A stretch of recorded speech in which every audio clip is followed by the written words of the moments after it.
February is Heart Awareness Month, if you didn't already know that. I found out I was pregnant very, very late into the pregnancy. I was already 22 weeks and 3 days gestation when I actually had my very first ultrasound. And it was at this ultrasound that I actually found out how far along I was. So during my first ultrasound, they sat me down and they asked me if I wanted to know the sex, and I said yes, and they said that she was a little girl.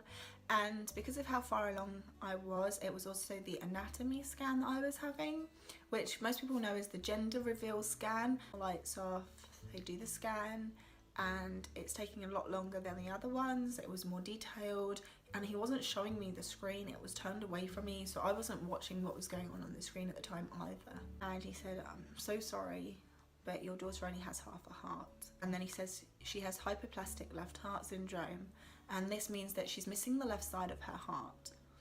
The left side is the most important side of the heart because it pumps blood all around the body. The right side only pumps to the lungs, so she is only left with the right side that is this weaker side.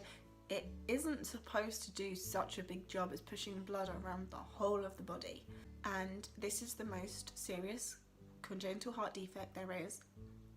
It is one that is fatal within the first week of birth.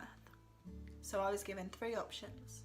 One was a late termination, in which I would have to be induced, give birth naturally whilst awake, because due to my age they would not let me have a cesarean to have a termination.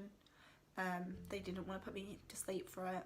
They said I'd have to be awake, I'd have to do it naturally. I would give birth to her and they would stop her heart via an injection.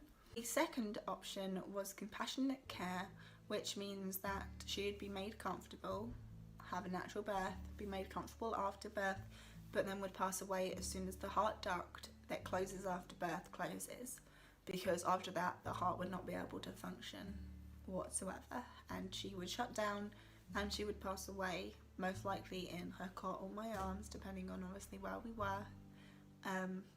And that didn't really sound fair either. I felt like I had to give her a chance, so I chose the third option, which was 3 stages of surgery. The first being within the first week of life, called the Norwood, the second being within 3 to 6 months, called the Glen, and the third being the Fontan, which is between 4 and 8 years of age. None of these are cures, none of them are fixes, they just prolong life, they are palliative care. So yes, they can give most children a couple more years than they would have had without them, but unfortunately a lot of children do still die during these surgeries because they are very risky, they are very lengthy, and the size of a heart in a newborn is only the size of a walnut. It's very, very small, and it's very, very hard to do these surgeries.